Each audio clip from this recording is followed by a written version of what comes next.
नमस्कार दोस्तों, मैं राम पारिजातम चार्टर्ड अकाउंटेंट आपका स्वागत करता हूँ निधि कंपनीज के इस डिटेल्ड वीडियो के ऊपर। इस वीडियो में सर हम ये जानने वाले हैं कि निधि कंपनी क्या होती है, निधि कंपनी क्यों होती है, निधि कंपनी की ज़रूरत क्यों ही आखिर सरकार को, क्या निधि कंपनी में आरबीआई की लाइसेंस की रिक्वायरमेंट है या नहीं है, निधि कंपनी ब्रांचेस कितनी खोल सकती है, क्या निधि कंपनी कलेक्शन सेंटर खोल सकती है या नहीं कर सकती है, कंपनी बना तो ली, कंपनी बनाने के बाद क्या करना चाहिए, कंपनी बनाने के बाद अगले साल क्या करना चाहिए, उसके अगले साल क्या करना चाहिए, कितना रेट ऑफ इंटरेस्ट के ऊपर हम एफडी आरडी लोन से पैसा उठाएंगे, कितने रेट ऑफ इंटरेस्ट के ऊपर हम लोगों को पैसा देंगे लोन के फॉर्मेट में। ये NDH4 आजकल बड़ा हम सुनने में आ रहा है, वो क्या होता है, निधि कंपनी की कंप्लायंस हम नहीं करवा पा रहे हैं, उसमें क्या समस्याएं आ रही हैं, क्या निधि कंपनी में डायरेक्टर बनने के लिए कोई क्वालिफिकेशन की आवश्यकता होती है, क्या निधि कंपनी के डायरेक्टर को लोन हो सकता है या नहीं हो सकता है, निधि कंपनी किसको कितना लोन कर सकती है, निधि कंपनी अनसिक्योर्ड लोन कर सकती है या नहीं कर सकती है, निधि कंपनी निधि बिजनेस के अलावा, बैंकिंग बिजनेस के अलावा किसी और बिजनेस में एंगेज हो सकती है या नहीं हो सकती, जैसे रियल एस्टेट बिजनेस, जैसे शेयर मार्केट, क्या वो किसी कंपनी के अंदर शेयर में पैसे लगा सकती है, नहीं कर सकती, पार्टनरशिप कर सकती है किसी कंपनी के साथ, नहीं कर सकती है। सर इन तमाम चीज़ों में कि सर आप अपनी निधि कंपनी का फ्यूचर क्या रखना है, भाई हमको बंधन बैंक से हमने क्या सीखा, आरबीएल बैंक से हमने क्या सीखा, उत्कर्ष फाइनेंस स्मॉल फाइनेंस बैंक से हमने क्या सीखा, इन तमाम जो हमारे सामने बैठे बैठे बड़े बड़े एग्जाम्पल्स हैं, क्या हम एक अच्छी एनबीएफसी बन सकते हैं, क्या हम एक अच्छी स्मॉल फाइनेंस बैंक बन सकते हैं, हमारी निधि का फ्यूचर क्या है।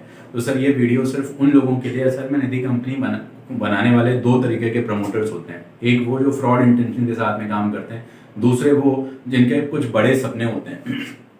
तो अगर आपकी इंटेंशन फ्रॉड है तो ये वीडियो आपके लिए नहीं है, क्योंकि आपको ये सारी बातें लगेंगी हम बेकार की बातें, इनमें तो पढ़ना ही नहीं है, इस चक्कर में आपको तो पैसे लेके जाना है। तो ये वीडियो आप यहीं के यहीं क्विट कर दो, आपका समय आगे आने वाले 25 30 40 मिनट खराब हो जाएगा। लेकिन अगर आपकी निधि कंपनी है, आपने रजिस्टर कराई है अपनी निधि कंपनी, या आप कराने का प्लान कर रहे हो, तो आप इस वीडियो को पूरा from top to bottom, from start to end सारी चीज़ें आपको देखनी है। एक एक मेरे इस वीडियो के अंदर एक एक सेकंड आपके लिए बहुत इंपॉर्टेंट है, जो आपको इस कंपनी का पूरे स्ट्रक्चर के बारे में बहुत अच्छे से समझ जाएगा। सर देखिएगा, निधि कंपनी की नीड क्या हुई, निधि कंपनी हम लोगों ने क्यों शुरू की। असल में जिस टाइम पे हम लोग 1947 जिस टाइम पे था और हम लोग अपना आज़ाद हुए थे, उसके बाद में हमारा बैंकिंग स्ट्रक्चर ना बहुत ज़्यादा अच्छा था नहीं। हमारे यहाँ लोग लूटपाट बहुत होती थी, सेंसिटिविटी बहुत ज़्यादा थी, गरीबी बहुत ज़्यादा थी। लोग रास्ते में, आपको याद होगा कि उस टाइम पर मूवीज़ चलती थी, रास्ते में लोग लूट जाते थे। ठीक है, हम लोगों ने काफ़ी पुरानी पुरानी मूवीज़ देखा कि लूट लिया जाता है, तो लोगों के घर के अंदर डकैती पड़ जाती थी। उस समय डकैत हुआ करते थे, घोड़े पर टिक टिक दिखाते हुए। तो लोग रास्ते में रात में जब बंद सोने भी जाते थे ना, तो वो कुंडी लगाने के बाद ताला भी लगाते थे इतना बड़ा सा। ठीक है, एक बड़ी सी लकड़ी घुसेड़ दी जाती थी। तो बेसिकली क्या है ना कि कहीं ना कहीं लोगों के बीच में वो सहनशीलता नहीं थी, और चोरी डकैती ये सारी चीज़ें बेईमानी बहुत ज़्यादा थी। तो उस किस्से में क्या हुआ कि अब हमारे पास बैंकिंग फंड्स भी इतने नहीं थे कि हम बैंक को लगातार गांव तक पहुंचाएं। तो उस उद्देश्य को लेते हुए उस टाइम की जो भी गवर्नमेंट्स थी, उन्होंने RRBs का प्लान किया, रीजनल रूरल बैंक्स। बट हम जितनी भी ग्रामीण बैंकें होती हैं वो सब उसी के अंतर्गत बनी। लेकिन हमारी बैंक आज भी बहुत से ऐसे गांव हैं जहाँ पे हम लोग नहीं पहुँच पाते हैं। तो गवर्नमेंट ने ये सोचा कि ऐसा क्यों ना किया जाए कि एक बैंकिंग लाइसेंस, छोटा बैंकिंग लाइसेंस, जो हम अपने आसपास के लोगों के बीच में काम करेंगे, उनके साथ में जिनके साथ काम करेंगे उनके साथ में हम अपने अच्छे रिलेशंस रखेंगे, बैंकिंग रिलेशंस अच्छे रखेंगे, और उनको हम एक ऐसा अधिकार दे दें कि वो बैंकिंग फैसिलिटीज़ प्रोवाइड करवा पाएँ। तो अब यहाँ पे सवाल उठता है कि क्या सर उनके पास में पैसा सुरक्षित होगा या नहीं। अगर हमने पैसा ले लिया किसी का, निधि कंपनी हमने खोल ली और हमने किसी का पैसा अपने पास रखा है, तो क्या हम उसकी सुरक्षा कर सकते हैं? नहीं, अभी आपको आगे पता चल जाएगा कि हम निधि कंपनी में जो भी पैसा ले है उसकी भी सुरक्षा कर सकते हैं। जी हाँ, हम लोग कर सकते हैं। कैसे कर सकते हैं मैं आपको बताऊंगा। तो इस उद्देश्य के साथ में निधि वाला लाइसेंस ओपन कर दिया गया। तो क्या सर ये आरबीआई से होता है? नहीं, बिल्कुल नहीं। ये इसका आरबीआई से कोई भी डायरेक्ट कनेक्शन नहीं है। हालांकि आरबीआई की जो एनबीएफसी की परिभाषा है, नॉन बैंकिंग फाइनेंस कंपनीज की, उसके अंदर ये निधि कंपनी फॉल करती हैं। इसीलिए ये 2002 के आसपास से आरबीआई की एग्जम्पशन भी है इसमें कि हम साहब, क्योंकि ये अपने मेंबर्स से ही पैसा, आपस में ही पैसा लेते हैं, आपस में ही पैसा डिस्ट्रीब्यूट करते हैं लोन के फॉर्मेट में, तो हम इनको अपने एम्बिट से बाहर रखेंगे। तो जो आरबीआई के स्ट्रिक्ट नॉर्म्स हैं जैसे अपने को CRR मेंटेन करना पड़ता है, cash reserve ratio, statutory liquid ratio, SLR maintain करना पड़ता है, वो इन सब कंपनीज को नहीं। हाँ, लेकिन एक रेशो जो मिनिस्ट्री ऑफ कॉर्पोरेट अफेयर्स, तो RBI ने कहा कि हम अपने जैसे एक छोटी संस्था मिनिस्ट्री ऑफ कॉर्पोरेट अफेयर्स को बता देते हैं इस तरीके की कंपनीज को ये वाली लोग डील करेंगे। तो मिनिस्ट्री ऑफ कॉर्पोरेट अफेयर्स ने निधि के लिए रूल्स बनाए, निधि रूल्स 2014, और हम लोगों को वो वाले रूल्स फॉलो करने पड़ते हैं। इससे पहले 2013 से पहले अपना पुराना एक कंपनीज एक्ट हुआ करता था, कंपनीज एक्ट 1956। तो क्या उस समय भी निधि कंपनी होती थी? जी हाँ, उस समय भी निधि कंपनी हुआ करती थी। तो जब वो वाली निधि कंपनी थी, तो जब ये नया वाला एक्ट आया तो पुराने वाले एक्ट की निधि कंपनीज ने नए वाले एक्ट ने पुरानी वाली निधि कंपनीज को मान्यता भी दे दी कि साहब अगर उस वाली कंपनी एक्ट में भी आप रजिस्टर्ड हो गए तब भी हम आपको मान लेंगे, कोई दिक्कत नहीं है। ठीक है, तो अब हुआ ये कि नए वाले एक्ट में एक डेफिनेशन थी जिसमें बताया गया कि निधि कंपनी क्या। तो निधि कंपनी की डेफिनेशन में ये लिखा हुआ था कि साहब अगर आप एज अ निधि इनकॉर्पोरेट होते हो, अगर एज अ निधि रजिस्टर होते हो, हमने आपको बता दिया कि आप निधि रजिस्टर्ड हो, मतलब आपकी company as a Nidhi registered है, तो आप निधि कंपनी हो। तो सरकार ने कहा कि ये सन 2013 में हम लोग का एक्ट आया और ये वाला सेक्शन 2014 से नोटिफाई हुआ था। तो 2014 से लेकर 14 अगस्त 2019 तक, ठीक है, ये वाला सेक्शन चलता रहा कि हमने अप्लाई कर दिया और हमने निधि कंपनी के रजिस्ट्रेशन के अप्लाई किया और हमारी company as a Nidhi company हो गई। लेकिन इस बीच वो वाले जो फ्रॉड वाले तत्व थे वो लोग डेवलप हो गए और उन वाले लोगों ने काफी गंदगी मचाई। तो जो 1956 एक्ट का सेक्शन हुआ करता था, गवर्नमेंट को मजबूरन वो वाला सेक्शन वापस से रिपीट करना पड़ा और ये वाला जो लिबरल सेक्शन था इसको डिस्ट्रॉय कर दिया। ठीक है, तो उन्होंने पूरा अपना सेक्शन नंबर 406 को पूरा चेंज कर दिया और चेंज करके पूरा पुराना एज इट इज उठा के ला के रख दिया। तो उस सेक्शन में क्या लिखा हुआ था? तो 1956 वाले एक्ट के सेक्शन में ये लिखा हुआ था कि अगर आप निधि कंपनी के जो हमारे रूल्स हैं उनको फॉलो करोगे तभी आप निधि कंपनी होगे, अदरवाइज आप निधि कंपनी नहीं होगे। अब अगर आपने रूल्स फॉलो नहीं किए तो इसका मतलब ये कि आप निधि कंपनी नहीं हो, और अगर आप निधि कंपनी नहीं हो फिर भी आप वो वाले एक्ट काम कर रहे हो, जो बैंकिंग एक्टिविटीज कर रहे हो, तो वो आप इलीगल काम कर रहे हो। बहुत बड़ा चेंज है सर, ये ध्यान देने वाली बात है कि अगर आप निधि कंपनी तभी तक हो जब तक कि आप निधि के रूल्स फॉलो कर रहे हो। तो भले ही आपकी कंपनी के आखिर में निधि लिमिटेड हो, भले ही आपने रजिस्ट्रेशन अपना निधि कंपनी का कराया हुआ हो, इस बात से फर्क कोई भी नहीं पड़ता। अगर आप निधि कंपनी के रूल्स फॉलो कर रहे हो तो आप निधि कंपनी हो, अगर आप निधि कंपनी के रूल्स फॉलो नहीं कर रहे हो तो आप निधि कंपनी नहीं हो, तो सिर्फ नाम मात्र की निधि कंपनी हो। ठीक है, और वो भी लीगल तौर पे आप हो नहीं, तो जो भी आपने एक्टिविटी की वो सब सारी की सारी आपके बिजनेस के पॉइंट ऑफ व्यू से इलीगल एक्टिविटीज होंगी। ठीक है, तो फिर एक्सीडेंटली फिर जो उस टाइम पे जो बड़ी ढेर सारी हैवी पेनाल्टीज की आपके पास आपने अनऑथराइज्ड होने के बावजूद ऐसा वैसा काम किया तो बहुत ढेर सारी मेजर पेनल्टीज वो सारी आपके ऊपर आके इम्पोज कर जाएंगी। तो अगर आप अब मान लीजिए एग्जिस्टिंग कंपनीज का जो स्ट्रक्चर था तो उनसे बोला गया कि आप ऐसा करो, हम दूसरी एक और चीज बोलते हैं कि जिनको हमने डिक्लेयर कर दिया कि फला फला कंपनी निधि कंपनी, तो जो अच्छी कंपनीज होंगी ना सरकार उनको डिक्लेयर कर देगी कि ये वाली कंपनी निधि कंपनी है, तो वो डिक्लेयर्ड निधि कंपनी हो गई। भले ही उनके अंदर थोड़ी सी कमी हो जाए, कुछ भी ऊंच नीच हो जाए, लेकिन क्योंकि वो डिक्लेयर्ड निधि कंपनी है इसलिए वो निधि कंपनी ही है। लेकिन जो अभी पेंडिंग फॉर डिक्लेरेशन है या अनडिक्लेयर्ड कंपनीज हैं या जो इटसेल्फ अपने आप में डीम्ड निधि कंपनीज हैं, ठीक है, और इन्होंने निधि कंपनी के लिए रजिस्ट्रेशन के लिए अप्लाई किया था, तो अगर वो निधि कंपनी के रूल्स को फॉलो करेंगी तो वो निधि कंपनी होंगी, अदरवाइज निधि कंपनी नहीं होंगी। ठीक है, तो अब जब ये सेक्शन चेंज हुआ तो इस सेक्शन को इम्प्लीमेंट करने के लिए वो जो NDH4 आ रहा है आजकल, ठीक है, अभी की NDH4 बहुत ढेर सारे अप्रूव्ड नहीं हुए हैं, तो NDH4 में कोई ऐसी वैसी बात नहीं लिखी है। बात सिर्फ इतनी सिंपल सी लिखी हुई है कि आप अपने CA साहब से एक सर्टिफिकेट ले लो कि आपकी कंपनी निधि कंपनी में रजिस्टर्ड है और आपने निधि कंपनी के सारे रूल्स जो हैं वो आपने फॉलो किए हैं। अगर आप वो ले लोगे तो हम आपका NDH4 अप्रूव कर देंगे। हालांकि अभी NDH4 अप्रूवल का सिस्टम पेंडिंग चल रहा है और NDH4 अगर अप्रूव नहीं करते हैं तो आप नए मेंबर्स नहीं बना सकते हो। PS3 फॉर्म आप नहीं फाइल कर पाओगे नए मेंबर्स बनाने का। ठीक है, आप बेसिकली और साथ में एक और फॉर्म आएगा आपका SS7, मतलब आप अपनी ऑथराइज कैपिटल आप इंक्रीज नहीं कर पाओगे। ठीक है, तो ऐसा करके सिचुएशन है इस टाइम पे। तो NDH4 करके जो फॉर्म है वो किसको लगता है, किसको फाइल करना चाहिए, कब फाइल करना चाहिए, इस चीज़ का मैंने एक बहुत अच्छा सा क्या किया कि आपको समझाने के लिए एक चार्ट मैंने प्रॉपर प्लान आउट किया। ठीक है, तो जो मैं आपको बता रहा था कि निधि कंपनी क्या है, सबसे पहले तो वो हो गया कि जो डिक्लेयर्ड है पुराने वाले कानून में, 1956 वाले कानून में, वो वाली कंपनी निधि कंपनी है। और क्या है निधि कंपनी? जो फंक्शन कर रही है, every company functioning in the lines of the Nidhi company, जो निधि कंपनी के रूल्स को फॉलो कर रही है। ठीक है, लेकिन उसने या तो apply but has either not applied, जिसने अप्लाई नहीं किया, या फिर अप्लाई है लेकिन वो अवेट कर रहा है। ठीक है, वो उसका डिक्लेरेशन के लिए वेटिंग में है, तो वो भी निधि कंपनी है।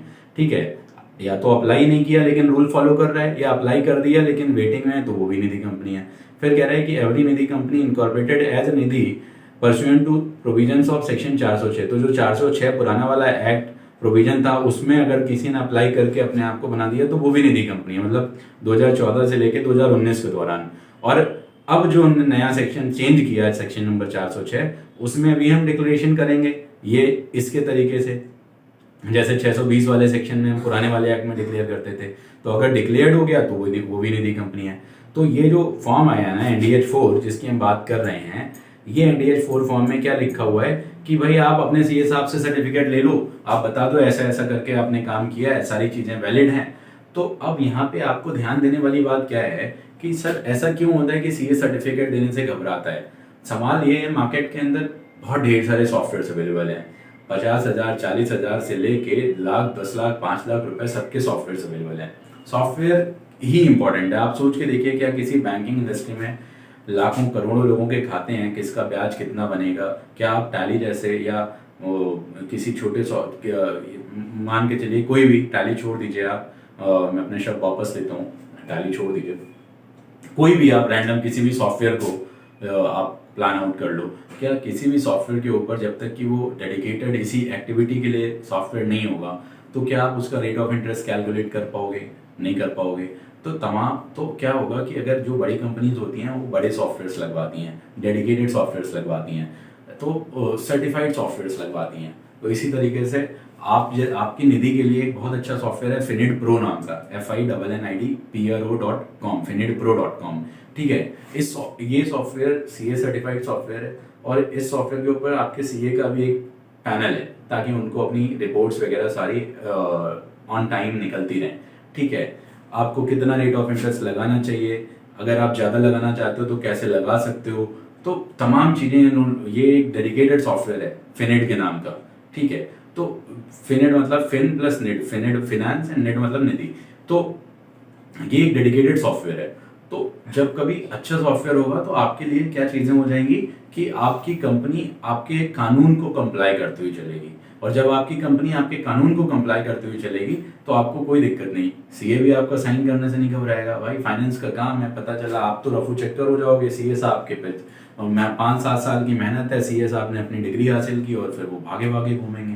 तो ये सारी चीज़ों के वजह से आपके फॉर्म साइन नहीं हो पाते हैं, आपकी कंप्लायंस नहीं हो पाती है, फिर लेट फीसेज आती हैं, फिर ROC से आपको नोटिस पहुंचता है। तो सॉफ्टवेयर जो है ना, ये एक वो कड़ी है जो सेंट्रलाइज कड़ी है। आपकी सक्सेस और फेलियर के बीच का अगर कोई भी डिसीजन करेगा तो वो आपका अच्छा सॉफ्टवेयर करेगा। तो हमारे पर्सनल सजेशन से अगर आप बात करोगे तो फिनिड करके जो सॉफ्टवेयर है वो बहुत ही अच्छा सॉफ्टवेयर है, आप उसके ऊपर जा सकते हो। ठीक है, अब हम लोग देख रहे थे कि निधि NDH4 वाला जो फॉर्म है वो किसको लगता है।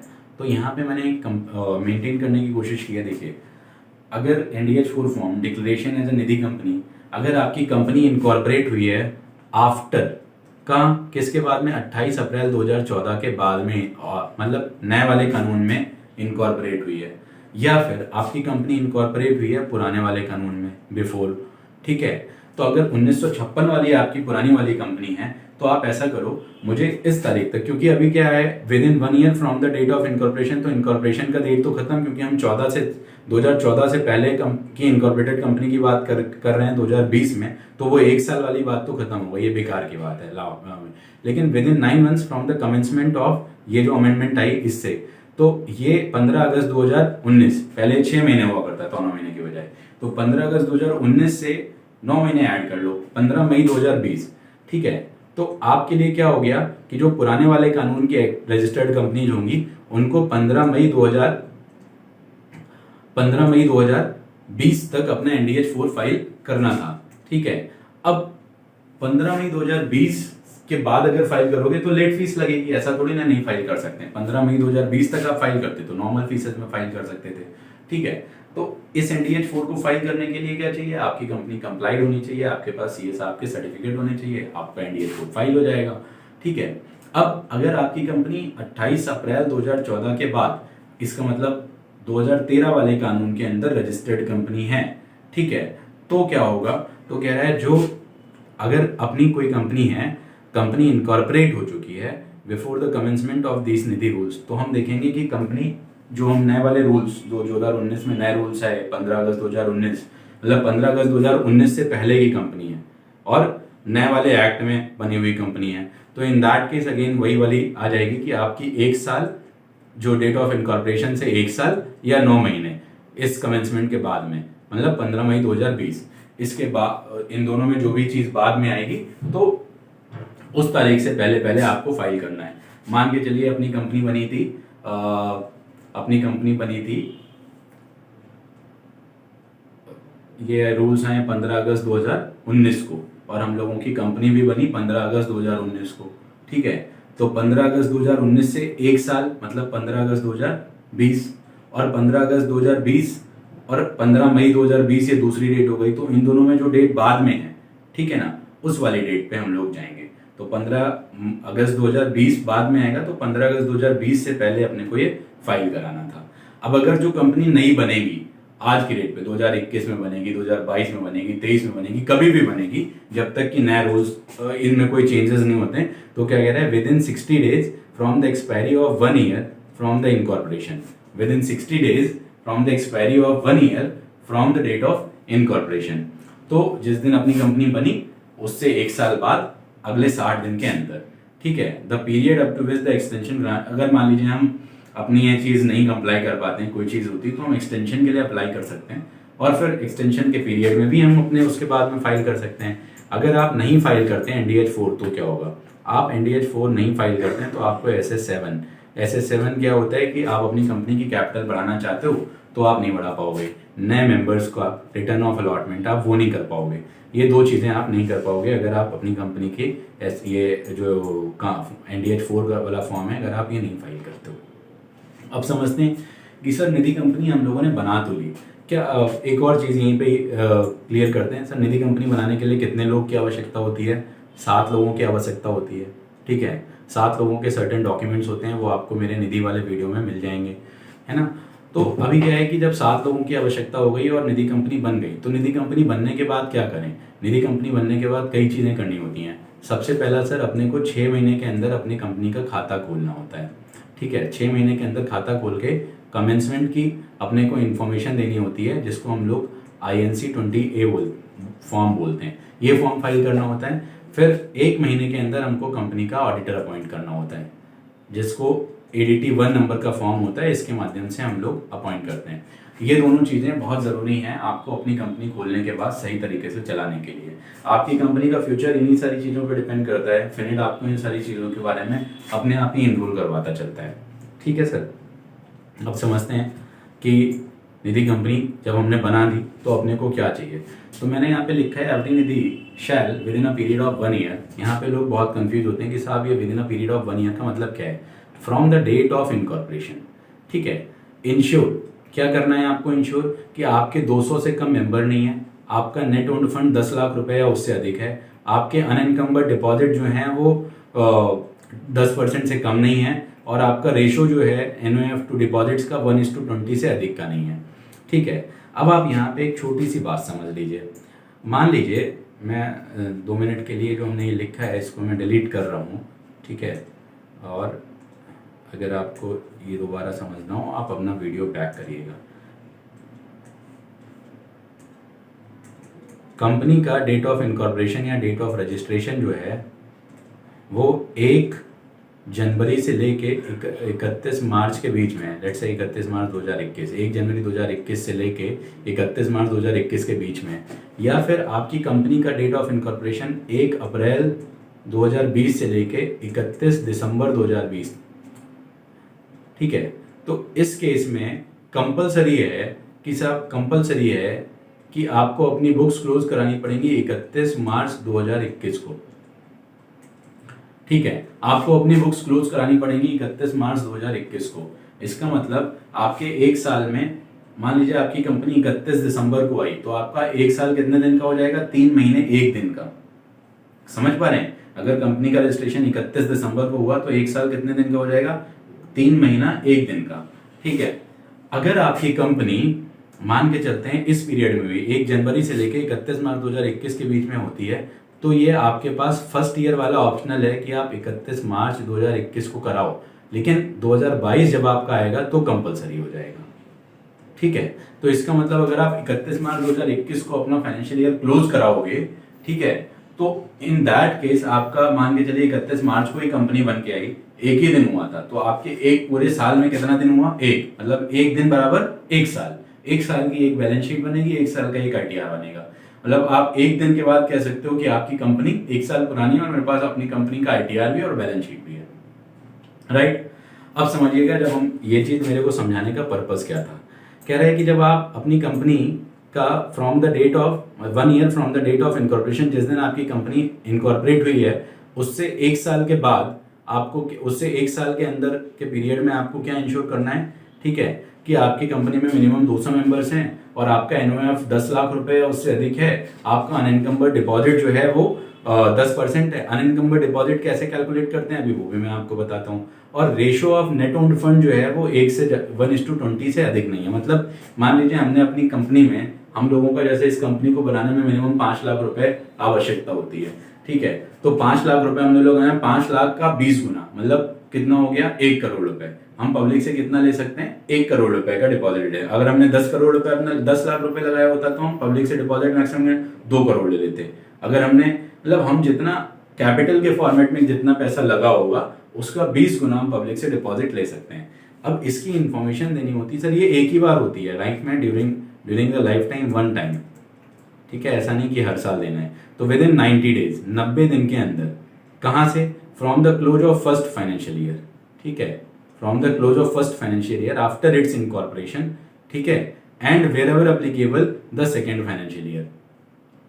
तो अगर आप ऑप्ट इन करोगे कि हम साहब पहले साल में अपनी क्लोजिंग कर रहे हैं, तो जाहिर सी बात है फिर आपको पहले साल के 90 दिन के अंदर ये वाला NDH1 वाला फॉर्म फाइल करना है। अगर आप ऑप्ट इन करोगे कि हम दूसरे साल में कर रहे हैं, ठीक है, तो दूसरे साल क्लोज होने के 90 दिन के अंदर अपने को ये वाला फॉर्म फाइल करना है। तो NDH1 का क्या सीन है? NDH1 के 90 दिन, एक तो ये कि NDH1 फाइनेंशियल ईयर क्लोजर के 90 दिन ही बाद फाइल होगा। डिपेंड करता है कि हम अपना फाइनेंशियल ईयर कब क्लोज कर रहे हैं। पहले साल क्लोज कर रहे हैं, मजबूरन पहले साल क्लोज कर रहे हैं, ऑप्शनल पहले साल क्लोज कर रहे हैं, या फिर मजबूरन दूसरे साल क्लोज कर रहे हैं जाके। करेक्ट?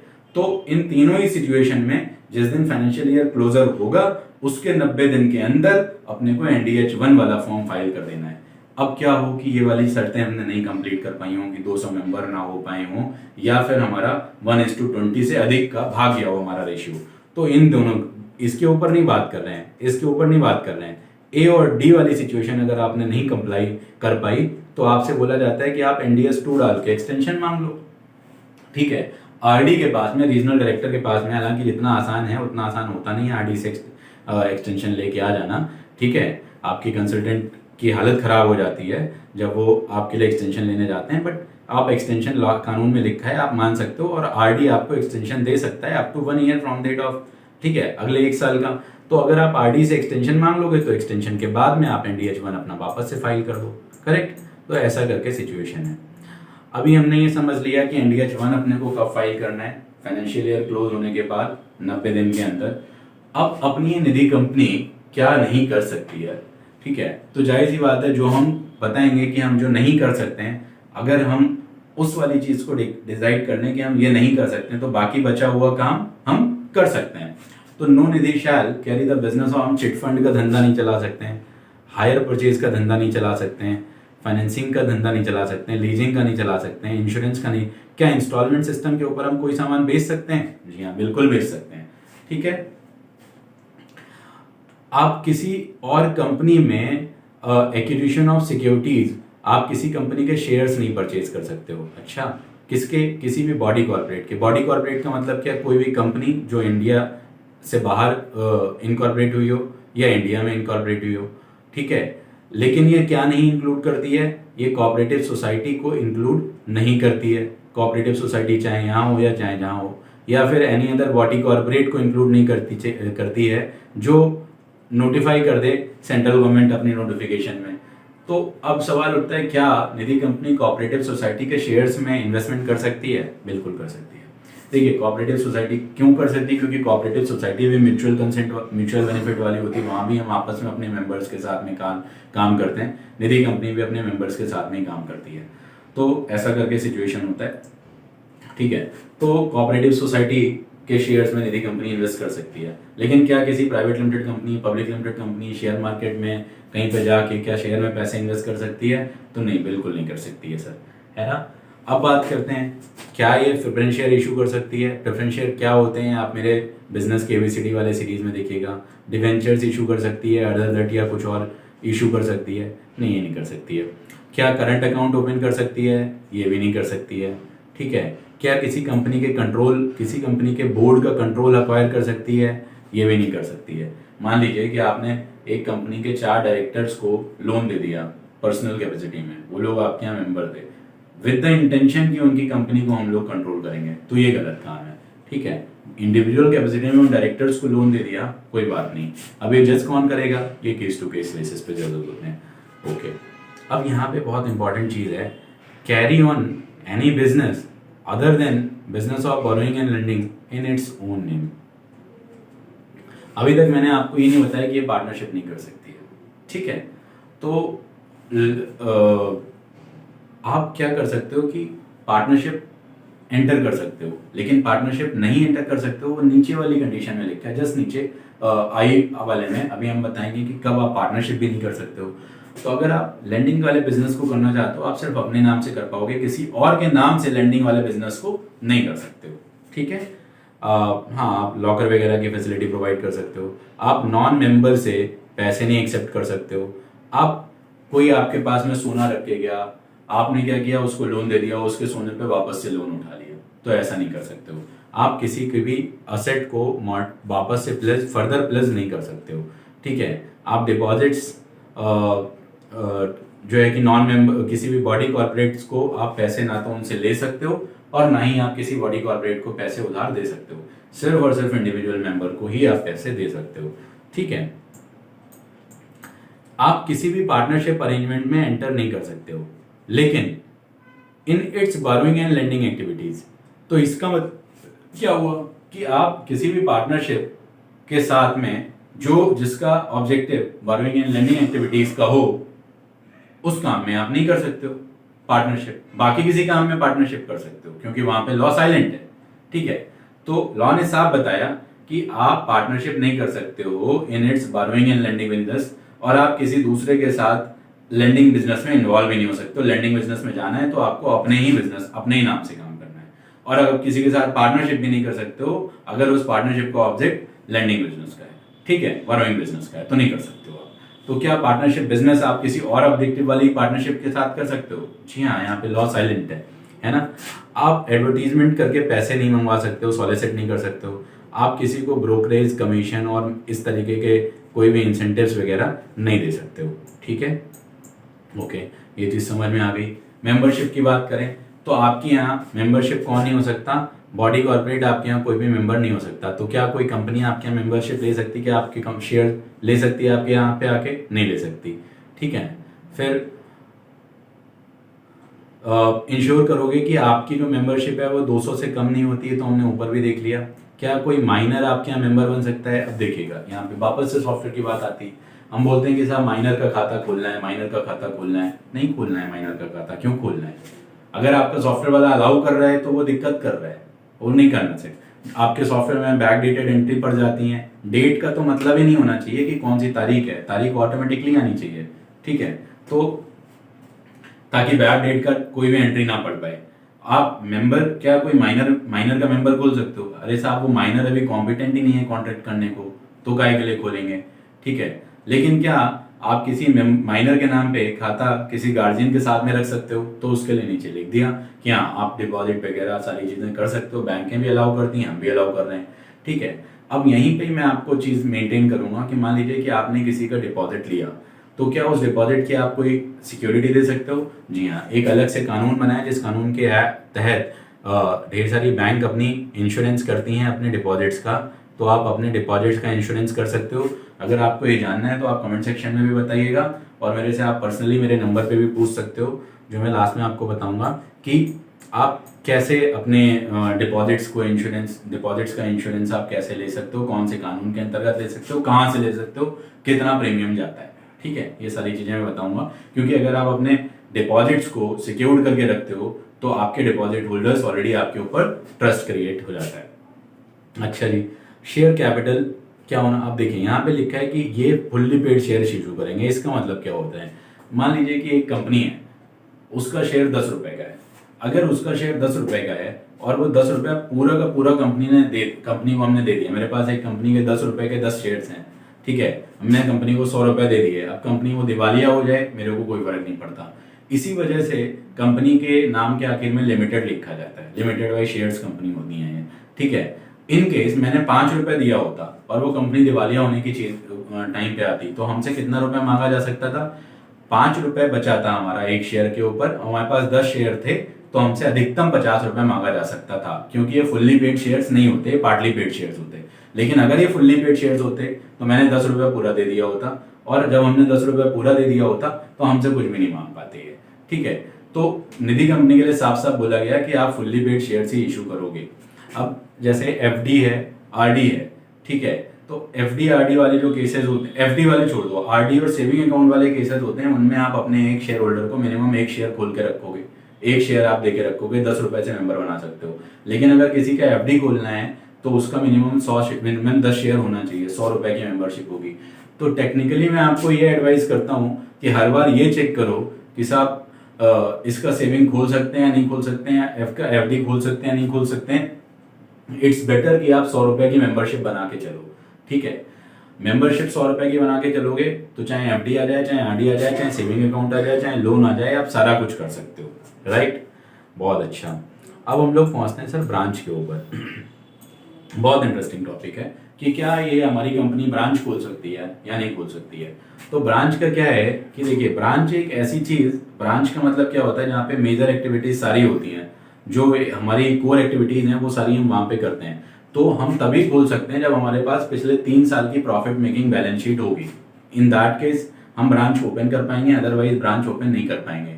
तो मान लीजिए कि आपकी कंपनी अगर फरवरी की बनी हुई है, ठीक है, और आप मार्च में क्लोजिंग करवाना चाहते हो, एक बैलेंस शीट आप अपनी मेंटेन करना चाहते हो, तो आप क्या करो कि भाई 8-10 लोन इशू हो गए, लोन पे प्रोसेसिंग फीस आपके लिए आ जाएगी, एम्प्लॉयज वगैरह ज़्यादा मत रखिए, ठीक है, आपके खर्चे कम हो जाएंगे, आपकी कंपनी प्रॉफिट मेकिंग हो जाएगी, है ना, काम आपका निकल जाएगा। तो पहली प्रॉफिट मेकिंग बैलेंस शीट हो गई आपकी, फिर बाकी आप रूटीन बेसिस पे काम करिए, तो आप ब्रांचेस वगैरह कम समय में ज़्यादा खोल पाओगे, है ना। अच्छा जी, अब ब्रांचेस खोलने के बाद में आप कितनी ब्रांचेस खोल सकते हो? तो आप अपने जिले के अंदर 3 से अधिक ब्रांचेस नहीं खोल सकते हो। सर 3 से ऊपर खोलना हो तो क्या करेंगे? तो आपको परमिशन लेनी पड़ेगी। सर किसकी परमिशन लेंगे? सर रीजनल डायरेक्टर की परमिशन लेनी पड़ेगी। खोलने के बाद भी ले सकते हैं, जी हाँ, प्रायर परमिशन की रिक्वायरमेंट नहीं है, आप खोलने के बाद भी ले सकते हैं। कितने दिन के अंदर बताना होगा? सर 30 दिन के अंदर बताना होगा। नहीं बताया तो फिर तो गलत बात है ना, तो आपको बताना पड़ेगा, ठीक है। अच्छा सर, क्या हम अपनी कंपनी का कलेक्शन सेंटर या डिपॉजिट सेंटर ऐसे करके कुछ बना सकते हैं? हाँ, बना सकते हैं। अच्छा, हमसे तो मना किया गया था। देखिए सर, चौथे में क्या लिखा है? लिखा हुआ है sir, no Nidhi company shall open branches, collection centres और ऑफिसेज और deposit centres by whatever name called outside the states. ठीक है, आप अपने स्टेट के बाहर नहीं बना सकते हो। तो इसका मतलब क्या हुआ? विद इन द स्टेट तो बना सकते हैं, लॉ ने नहीं लिखा कि बाहर नहीं बना, अपने स्टेट के अंदर बना सकते हैं। जी हाँ, बिल्कुल बना सकते हैं, ठीक है। फिर अगली लाइन में लिखा, no Nidhi shall open branches और कलेक्शन सेंटर और ऑफिसेज और deposit centre by whatever name called unless the financial statement and annual return are up to date and filed with registrar. इसका मतलब ये हुआ कि अगर आप अपने स्टेट के अंदर कलेक्शन सेंटर टाइप को बनाना चाहते हो तो आप बेशक बनाओ, लेकिन कंप्लायंस पूरी होनी चाहिए। तो कंप्लायंस कब पूरी होंगी? जब आपका एक बहुत बढ़िया सॉफ्टवेयर आपके हाथ लग जाएगा। आप फिनेट नाम के सॉफ्टवेयर को लिख लो, बढ़िया सॉफ्टवेयर है, ठीक है। तो यहाँ पे क्या हुआ कि Nidhi shall not close any branches. आप क्या ब्रांचेस बंद कर सकते हो? बिल्कुल आप बंद कर सकते हो, लेकिन आपको क्या करना पड़ेगा, एक लोकल न्यूज़पेपर में 30 दिन पहले नोटिस देके बताना पड़ेगा कि साहब हम बंद करने जा रहे हैं। और बंद करने के बाद आप उनसे यहाँ पे आके मिल देना, हमारी ये वाली हेड ऑफिस है, यहाँ पे आके या ब्रांच यहाँ शिफ्ट हो रही है, तो एड्रेस वगैरह भी ब्रांच का बदलना होगा तो आप वो करोगे, ठीक है, नोटिस वोटिस सारी चीजें करोगे और इंटीमेट भी करोगे रजिस्ट्रार साहब को ब्रांच बंद करने के 30 दिन के अंदर, ठीक है। Intimate to registrar within 30 days of such closure. अब क्या है, डिपॉजिट्स एक्सेप्टेंस। तो सब ये निधि कंपनी शैल आप 20 गुने से ज़्यादा डिपॉजिट्स नहीं ले सकते हो, ये तो हमने पहले ही ऊपर समझ लिया। अब बहुत इंपॉर्टेंट चीज़ साहब, मेंबरशिप फॉर्म। अब देखिएगा, हम साहब कोई भी, हम सब प्रिंटर के पास जाते हैं, प्रिंटर से कहते हैं ये हमें निधि कंपनी हमने बनाई, यहाँ निधि कंपनी का फॉर्म खोल दो। तो दिक्कत क्या है कि हम एक इनकॉम्पिटेंट पर्सन के पास जा रहे हैं और उससे बोल रहे हैं कि साहब निधि कंपनी का फॉर्म बना दो। आपको क्या चाहिए कि आप अपने सीए साहब से बात करो, अपने सीएस साहब से बात करो, अगर आपने कोई अच्छे एडवोकेट साहब रखे हैं उनसे बात करो, वो लोग कॉम्पिटेंट पर्सन हैं, उन्होंने कानून पढ़ा है, वो आपको ढंग की बातें बताएंगे। आप उसके पास जाओगे, वो तो घिसे पिटे तरीके का फॉर्म लाके खड़ा कर देगा। अब समझिएगा, लॉ ने सबसे पहले क्या लिखा कि आप निधि के रूल्स फॉलो कर रहे हो तो आप निधि हो। आप भले ही लाख गुना सारी चीजें फॉलो कर रहे हो, आपका फॉर्म ही साला गड़बड़ है, ठीक है। तो जब फॉर्म ही गड़बड़ है तो आपने एक रूल तोड़ दिया, इसका मतलब आप निधि नहीं हो, और जब आप निधि नहीं हो तो सरकारी डंडे खाने के लिए तैयार हो जाओ, ठीक है। तो फॉर्म में क्या होना चाहिए, फॉर्म में आपकी कंपनी का नाम होना चाहिए, सबको पता है, सब लिखते हैं, डेट ऑफ रजिस्ट्रेशन होनी चाहिए, सबको पता है, सब लिखते हैं। नई चीज क्या आ गई, क्या आपने NDH4 फाइल किया है नहीं फाइल किया, और जिस दिन फाइल किया उसकी डेट लिखो, और जो चीज सबसे ज्यादा छूटती है, आपकी ब्रांचेस कितनी है उनकी डिटेल्स लिखो। जो चीज सबसे ज्यादा छूटती है मैंने रेड लेवल पे डाल दी है कि आपकी कंपनी का मैनेजमेंट कौन है, मैनेजमेंट का नाम क्या है, मैनेजमेंट का पता क्या है, उसका ऑक्यूपेशन क्या है, डिन नंबर क्या है, ठीक है। ये सारी बातें आपको लिखनी पड़ेंगी। ट्रस्ट क्रिएट करना पड़ेगा पब्लिक के साथ कि कल की डेट पे आप पैसे लेके भागो तो पब्लिक को आपके घर का पता हो, राइट। अच्छा जी, आपकी कंपनी का जो अगर प्रॉफिट लास्ट 3 इयर्स के आपको अपने प्रॉफिट्स बताने पड़ेंगे, पिछले 3 साल में आपने डिविडेंड वगैरह डिक्लेयर किया या नहीं बताना पड़ेगा। आपने जो पैसे उठाए उनका मोड क्या है, कैश में आए हैं या बैंक के थ्रू आए हैं, बैंक के थ्रू आए तो कौन से अकाउंट में आए, क्या चेक नंबर वगैरह लिया गया है, IMPS रेफरेंस नंबर क्या है। तो सर फिनेट वाले सॉफ्टवेयर में ये सारी चीज़ें आप मेंटेन कर सकते हो बड़ी आसानी से। उस अमाउंट का मैच्योरिटी क्या है, इंटरेस्ट पेबल ऑन डिपॉजिट्स क्या है, ठीक है, ये सारी चीज़ें आप यहाँ पे मेंटेन कर पाओगे। अब आपको पता है जब हम लोग बैंक में जाते हैं तो हमको बैंक में पता होता है इस समय कितने रुपए के कौन किस किस डिनोमिनेशन का कितना रुपया रखा है। फिनेट आपको ये वाली सुविधाएं भी देता है क्योंकि ये बहुत इंपॉर्टेंट सुविधाएं हैं, ठीक है। अच्छा, फिर आपको समरी देनी है कि आपका NOF कितना है, लास्ट ईयर के 3 साल के प्रॉफिट्स वगैरह का क्या स्टेटस है, डिविडेंड आपने कितना दिया। तो ये सारी चीज़ें आपको अपने एक फॉर्मेट में जो है वो फिनेट में प्रॉपरली इम्प्लीमेंटेड है, आपके लिए आराम से बनता चला जाता है और आप उसके अकॉर्डिंग काम करोगे उसमें, ठीक है, ओके। एप्लीकेशन फॉर्म में बहुत और भी चीज़ें क्या होंगी कि कल की डेट पे आप डालोगे टर्म्स एंड कंडीशंस। भाई अगर कोई डिस्प्यूट होता है तो आप RD के पास जाके शिकायत करोगे, आप जो है कि डिस्ट्रिक्ट कंज्यूमर डिस्प्यूट रिड्यूसल फॉर्म का नंबर दोगे, यहाँ पे जाके शिकायत करोगे, बोर्ड ऑफ डायरेक्टर्स के बारे में बताओगे कि यहाँ पे जाके आप अपनी बात रख सकते हो, सेंट्रल गवर्नमेंट के सामने आप अपनी बात रख सकते हो, डिपॉजिट एक्सेप्टेड जो हैं वो इंश्योर्ड हैं या नहीं इंश्योर्ड हैं आप इसके बारे में जानकारी दोगे, ठीक है, वेरिफिकेशन क्लॉज होगा। तो ये सारी चीज़ें आपको ध्यान रखनी पड़ती हैं अपने एप्लीकेशन फॉर्म को बनाते टाइम पे। इंपॉर्टेंट चीज़ हम भूल जाते हैं कि साहब अपने को इंट्रोडक्शन लेना है। भाई बैंक क्यों इंट्रोडक्शन मांगती है? अच्छा, हम लोगों ने फिनेट में क्या किया देखा हुआ है कि फिनेट वाले आपको आधार बेस्ड इंटीग्रेशन भी करते हैं, तो आपका आधार OTP आएगा ना, उसके माध्यम से आपका बोर्डिंग करवा देंगे, तो एक वो भी चीज़ है, आप उससे काफ़ी डिटेल्स ले सकते हो, ठीक है। डिपॉजिट जो आपका इंट्रोड्यूसर होगा, आपको इंट्रोड्यूसर की आवश्यकता हर एक बैंक में होती है, यहाँ भी होनी है, ठीक है। अच्छा, क्या एक सवाल आता है कि सर हमारे पास मेंबर आया है, वो कह रहा है पैन कार्ड नहीं है हमारे पास, क्या हम उसका खाता खोल सकते हैं? जी हाँ, बिल्कुल खोल सकते हैं। आप सिर्फ दोनों जगह पे उसका प्रूफ ऑफ आइडेंटिटी में भी आधार लीजिए और प्रूफ ऑफ एड्रेस में भी आधार लीजिए और उसके बाद में आप उसका खाता खोल दीजिए। ओके सर, डिपॉजिट्स एफडी कितने साल की कर सकते हैं साहब? आप मिनिमम 6 महीने की एफडी करोगे और मैक्सिमम 5 साल की एफडी करोगे। अच्छा आरडी सर मिनिमम 12 महीने की करोगे और अधिकतम 60 महीने की। सर हम 12 महीने से कम की करना चाहते हैं, कर लो, लेकिन वो आपकी लॉ की नॉन कंप्लायंस हो जाएगी। ठीक है, हम सर एफडी पे कितना ब्याज दे सकते हैं आगे पता चलेगा, 2 मिनट ठंड रखो। ठीक है, in case of RD relating to mortgage, sir हमने एक लोन दिया था, उसको हम उसकी रीपेमेंट आरडी के फॉर्मेट में ले रहे हैं, तो वो जितने साल का लोन है, फिर वो अगर 7 साल का लोन है तो 7 साल की कर लो, 8 साल का लोन है तो 8 साल की कर लो, कोई दिक्कत नहीं। फिर वो 5 साल वाली जो कंडीशन है उधर कंप्लीट उधर वो मेंटेन नहीं करनी है अपने को। अच्छा सर हम सेविंग अकाउंट में मैक्सिमम बैलेंस कितना रखवा सकते हैं? मैक्सिमम बैलेंस आप चाहें जितना रखवाओ, 5 लाख 10 लाख चाहे जितना रखवाओ। अच्छा हाँ, लेकिन यहाँ पे ब्याज खाली 1 ही लाख तक मिलेगा। तो अगर किसी के खाते में 1 लाख रुपए से अधिक है तो क्या ब्याज कितने पे मिलेगा? ब्याज सिर्फ 1 लाख पे मिलेगा, अधिक वाले पे ब्याज नहीं मिलेगा। ठीक है सर, हम रेट ऑफ इंटरेस्ट कितना दे सकते हैं? तो not exceeding the maximum rate of interest prescribed by the Reserve Bank of India which the NBFC can pay to their public. तो जो एनबीएफसी का रेट ऑफ इंटरेस्ट है उससे अधिक आप रेट ऑफ इंटरेस्ट नहीं दे सकते हो। सर हम ज्यादा देना चाहते हैं, आप उसके लिए अपने सीए साहब के साथ बैठो कि आप किस तरीके से आप अपने अकाउंट होल्डर्स को ज्यादा रेट ऑफ इंटरेस्ट ऑफर कर सकते हो। टेक्निक्स होती हैं हर चीज की, आपको लॉ कैसे इम्प्लाई करवाना है, लॉ को कैसे कंप्लाई करते हुए अपनी बात भी मेंटेन करनी, ताकि लॉ को भी ना बुरा लगे, आपको भी ना बुरा लगे, दोनों चीजें हो जाएं, दोनों लोग खुश हो जाएं। ठीक है, ऐसा नहीं कि हमें खुश हो और हमारा कानून निराश हो जाए। कानून निराश तो बड़ी दिक्कत की बात, आप भी खुश, कानून भी खुश, तो सब एकदम चलता जाएगा। तो उसके लिए आप अपने कंसल्टेंट के साथ, हम लोग के साथ बैठ सकते हैं। ठीक है, अच्छा जी, एफडी अकाउंट और आरडी अकाउंट अगर कोई आदमी हमारे पास आता है, बोलता है फोरक्लोज करना है, बिल्कुल कर सकते हैं, लेकिन ब्याज नहीं देंगे। अच्छा हाँ सर, पहली चीज तो ये कि 3 महीने से पहले हमें फोरक्लोज करना ही नहीं है। मतलब अगर वो हमारे पास कनपट्टी रख के आ गए, हम कहेंगे पुलिस लेके आ जाए, नहीं, 3 महीने से पहले हमारे पास में अधिकार है कि हम उसका पैसा 3 महीने तक होल्ड कर सकते हैं। अब मान के चलिए 3 महीने के बाद आता है और 6 महीने के अंदर आ जाता है, तो हमारे पास में अधिकार है कि हम उसको ब्याज ही नहीं देंगे।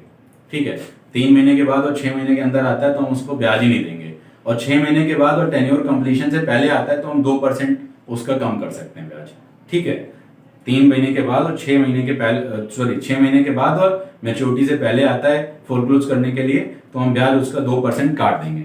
अच्छा बिल्कुल, तो ये चीज हमने अच्छे से समझ ली। ओके, एफडी वाला भी मैंने आपका कंप्लीट कर लिया, आरडी वाला भी मैंने आपका कर लिया, आरडी का भी यही सेम चीज है। अच्छा यहाँ पे समझिए अनएंकम्बर्ड टर्म डिपॉजिट, ये क्या होता है? मान लीजिए सर आज हम लोग हैं, आज जो हम लोग रेडियो रिकॉर्ड कर रहे हैं वो है 27/10/2021। सो 27/10/2021 से last day of first preceding month क्या हुआ? अक्टूबर, मतलब सितंबर, तो 30 सितंबर हो गया, 30 सितंबर 2021। और second last day of second preceding month क्या हो गया? अगस्त, 31 अगस्त 2021। तो सर 31 अगस्त 2021 को आपके पास saving account, FD account, RD account, इन तीनों जगह पे जो भी डिपॉजिट होगा ये इसका टोटल निकाला जाएगा। फिनिट निकालता है, ऑटोमेटिकली निकालता है, आर्टिफिशियल इंटेलिजेंस डेवलपर लोगों ने लगा रखी है, उसमें लाल हो जाता है। जैसे ये भी आप देखोगे, अगर आपने नॉन कंप्लायंस होगी तो वहां पे लाल हो जाएगी आपकी, ठीक है, बत्ती। तो वहां पे क्या है, 1 करोड़ का लेट से निकल के आया, तो 1 करोड़ का आप 10% कैलकुलेट कर लो, वो हुआ 10 लाख रुपए। अब ये 10 लाख रुपए इस पूरे अक्टूबर मंथ, मतलब 1 अक्टूबर से लेके 31 अक्टूबर तक आपको चलना है। तो जो 30 नवंबर वाला होगा, मान के चलिए 30 नवंबर को हमने 2 करोड़ के किए, तो 2 करोड़ का 10 लाख 20 लाख रुपए हो गया। तो 1 नवंबर से लेके 30 नवंबर तक अपने को कितना पैसा रखना होगा? 20 लाख रुपए। तो 10 तो पहले ही था, 10 की एफडी और करानी पड़ेगी अपने को। अच्छा, ये एफडी कहाँ करा सकते हैं सर? आरआरबीज में नहीं करा सकते हैं, आप शेड्यूल्ड कॉमर्शियल बैंक्स में आराम से किसी भी जगह पे एफडी करा सकते हैं। ठीक है, क्या इस एफडी के अगेंस्ट हम लोन ले सकते हैं? नहीं सर, ये एफडी एकदम अनइनकम्बर्ड का मतलब यही है, भार मुक्त होगी। ये इस एफडी के अगेंस्ट आप लोन नहीं। क्या जरूरत पड़ने पे इस एफडी को हम तोड़ सकते हैं? बिल्कुल तोड़ सकते हैं। ये एफडी बनाई इसीलिए गई है कि आपको जरूरत पड़े और आप तोड़ो उसको। अच्छा हाँ, ऐसा है। फिर लोन्स की बात करते हैं। तो लोन सर हम कैसे दे सकते हैं? लोन्स पहले तो ये है कि आप सिर्फ और सिर्फ अपने मेंबर को दोगे, ऊपर भी समझ चुके हैं, वापस से समझ लिया। कितना देंगे सर? अगर आपके डिपॉजिट 2 करोड़ रुपए तक के हैं तो आप किसी एक आदमी को 2 लाख रुपए से अधिक का लोन नहीं दोगे। अगर आपके डिपॉजिट 2 करोड़ रुपए से अधिक लेकिन 20 करोड़ तक के हैं तो 7.5 लाख से अधिक का नहीं दोगे। 20 करोड़ से अधिक 50 करोड़ तक के हैं तो 12 लाख से अधिक का लोन नहीं दोगे, और 50 करोड़ से अधिक के हैं तो 15 लाख रुपए से अधिक का लोन आप नहीं देंगे। ठीक है, परफेक्ट। अगर आपकी कंपनी पिछले 3 सालों में पिछले कंटिन्यूअस 3 सालों में प्रॉफिट मेकिंग नहीं है तो ये जो लिमिट्स हैं ये घट के 50% कम हो जाएंगी। तो आप एक आदमी को 1 लाख से अधिक का लोन नहीं दे सकते, 7.5 लाख, मतलब जो भी अमाउंट है इसका 50% से अधिक का आप लोन नहीं दे सकते। अच्छा, ऐसा भी होता है? बिल्कुल ऐसा भी होता है सर। अब अगर किसी आदमी ने डिफॉल्ट किया तो क्या आप उसको दूसरा लोन दे सकते हो? नहीं, बिल्कुल नहीं, दूसरा लोन बिल्कुल नहीं दे सकते हो आप उसको। अच्छा, for the purpose of amount of deposit shall calculated on the basis of last audited financial statement. अच्छा सर, आपने बोला कि preceding last day of second preceding month, हमारी तो कंपनी अभी बनी है पिछले 2 महीने का, तो आप 2 महीने बाद ये चीज अप्लाई करो, कोई दिक्कत नहीं चलेगी, वो सारी कुछ नॉर्मल हो जाएगी। अच्छा सर, हम लोग gold loan, silver loan, jewellery loan कितने टाइम का दे सकते हैं? 1 साल से अधिक का नहीं। कस्टमर आया है, वो कह रहा है हमको 2 साल के लिए चाहिए, तो आप पहले 1 साल का दो, फिर रिन्यूअल कर दो 1 साल के लिए। हर चीज को आपके वो रास्ते ढूंढने होंगे जिन रास्तों से आपका कानून भी खुश रहे और आप भी खुश रहो, आपका कस्टमर ही, ग्राहक भी, सभी खुश रहे। ठीक है, तो गोल्ड सिल्वर के अगेंस्ट आप केवल 1 साल तक का लोन दे सकते हो। अच्छा, इमूवेबल प्रॉपर्टी वाला यहाँ पे थोड़ा सा समझने की बात है। इमूवेबल प्रॉपर्टी जो आपकी क्लियर प्रॉपर्टी होगी, आप उसके अगेंस्ट लोन दे सकते हो, लेकिन प्रॉपर्टी की वैल्यू का 50% से अधिक का लोन नहीं दे सकते। प्रॉपर्टी की वैल्यू 10 लाख है तो लोन कितना दे पाएंगे हम लोग? 5 लाख रुपए, उससे अधिक का नहीं। यूजुअली जैसे प्रॉपर्टी की वैल्यू की नॉर्मल बैंक्स को अलाउड होता है कि वो 80% तक देते हैं, लेकिन हम लोग की निधि बैंक को कितना अलाउड है? 50% तक अलाउड है, 50% से अधिक का लोन नहीं। अब मान के चलिए दूसरी एक और कंडीशन कि आप अपने टोटल लोन के भी 50% से अधिक का नहीं दे सकते हो। तो एग्जाम्पल के लिए आप समझो कि आपने 1 करोड़ रुपए के आपने 50 लाख रुपए के लोन बांट रखे हैं, ठीक है, सॉरी 45 लाख रुपए के लोन बांट रखे हैं, 45 लाख रुपए के, ठीक है। और आपने क्या किया कि टोटल आपकी लोन बांटने की कैपेसिटी 1 करोड़ रुपए है। आपके पास में एक प्रॉपर्टी आई जिसकी वैल्यू 1 करोड़ रुपए है। तो पहली चीज तो ये कि 1 करोड़ रुपए की जो प्रॉपर्टी है वो 50 लाख रुपए से ज्यादा का आप लोन नहीं दे सकते हो। और अगर आप ये 50 लाख रुपए का लोन दोगे तो पहले ही आपका 45 लाख आपके टोटल लोन डिस्ट्रीब्यूशन कितने? 45 लाख रुपए, ठीक है। तो उसके 50% से ज्यादा का आप लोन ये नहीं दे सकते हो। तो ये चीज यहाँ पे लिखी हुई है, shall not exceed the 50% of the overall loan outstanding on the date of the approval. मान लीजिए कि आपके आज की डेट पे 5 करोड़ के लोन पड़े हैं, ठीक, 5 करोड़ ज्यादा हो जाएगा, 50 लाख रुपए के लोन पड़े हैं, ठीक है। तो 50 लाख रुपए अगर आप डिस्ट्रीब्यूट कर चुके हो तो अब आप 25 लाख रुपए से अधिक का प्रॉपर्टी वाला लोन नहीं करोगे, पहली चीज। और दूसरी चीज ये कि जो जिस प्रॉपर्टी के ऊपर आप लोन कर रहे हो उस प्रॉपर्टी की वैल्यू के 50% से ज्यादा का लोन नहीं करोगे। तो ये 50-50% वाली 2 कंडीशंस हैं, दोनों को कंप्लाई करना है, ठीक है, ओके। अच्छा, ये फिक्स डिपॉजिट रिसीट्स, एनएससी और गवर्नमेंट डिपॉजिट्स, ये सब, तो इन सब के अगेंस्ट भी आप लोन दे सकते हो, ठीक है। Fully discharge shall blessed with the nidhi and the maturity date of such shall not fall beyond the loan period or 1 year whichever is earlier। मतलब क्या हुआ कि मान लीजिए ये आज की डेट पे हम लोग लोन दे रहे हैं, ठीक है। तो आज से 1 साल के अंदर, या अगर मान लीजिए 9 महीने हमारा बैलेंस टाइम बचा मैच्योरिटी का, तो 9 महीने से अधिक का नहीं, तो मैच्योरिटी से पहले और मैक्सिमम 1 साल का टाइम, ये कंडीशन है अपनी यहाँ पे, राइट। अच्छा जी, कितना हम लोग रेट ऑफ इंटरेस्ट कितना चार्ज कर सकते हैं सर? 7.5% एक्स्ट्रा ले लो लोन के ऊपर। ज्यादा लेना चाहते हैं तो अपने कंसल्टेंट से बात करो। कैसे ले सकते हैं? आप कंसल्टेंट से बात करो कि ज्यादा रेट ऑफ इंटरेस्ट कैसे ले सकते हैं, ठीक है। क्या ले, बहुत से सोर्स ऑफ इनकम्स हैं भाई, आप प्रोसेसिंग चार्जेस, ये चार्जेस, वो चार्जेस, बहुत चीजें। आप कंसल्टेंट के साथ बात करेंगे ना तो आपको बहुत सी चीजें वहां पे समझ में आती हैं। बहुत सी चीजें ऐसी होती हैं जो हम लोग ऑन वीडियो नहीं बोलते हैं, ठीक है, ओके। तो रेट ऑफ इंटरेस्ट हो गया अपना। अच्छा, rules relating to director. Normally किसी भी कंपनी में कोई भी आदमी डायरेक्टर बन सकता है। जैसे मेरे एक कंपनी के ऊपर हमने एक वीडियो आपको बनाया इसकी बिजनेस के ABCD में, तो मैंने आपको बता रखा है कि एक पर्सन किसी भी कंपनी में डायरेक्टर भी हो सकता है, शेयर होल्डर भी हो सकता है, और डायरेक्टर प्लस शेयर होल्डर दोनों भी हो सकता है। लेकिन यहाँ पे सर कंपनी का डायरेक्टर वही हो सकता है जो कंपनी का शेयर होल्डर है। तो इसका मतलब कंपनी का डायरेक्टर यहाँ पे सिर्फ और सिर्फ D+S वाला हो सकता है। ठीक है, इस कंपनी में दो ही लोग होंगे, या तो केवल शेयर होल्डर होगा या शेयर होल्डर प्लस डायरेक्टर होगा, केवल डायरेक्टर वाला लोग नहीं होगा। ठीक है, director of the needy company वो जो होगा वो ऑफिस होल्ड करेगा मैक्सिमम 10 साल के लिए, उसके बाद बीच में 2 साल सस्ताएगा। ठीक है, फिर अपॉइंटमेंट हो जाएगा 2 साल के बाद, कोई दिक्कत नहीं, चलेगा। अच्छा, जो सेक्शन 152 की और 164 के अंदर नॉन डिस्क्वालिफिकेशन होनी चाहिए, तो ही आप जो है कि अपॉइंटमेंट हो सकता है आपका डायरेक्टरशिप पे, अदरवाइज नहीं हो सकता है। ओके। अच्छा, लोन, अब बात आती है कि हम डायरेक्टर को लोन दे सकते हैं। हाँ, डायरेक्टर को लोन देने की, क्योंकि वो मेंबर है तो आप उसको in the capacity of member loan दोगे, डायरेक्टर की कैपेसिटी में लोन नहीं दोगे।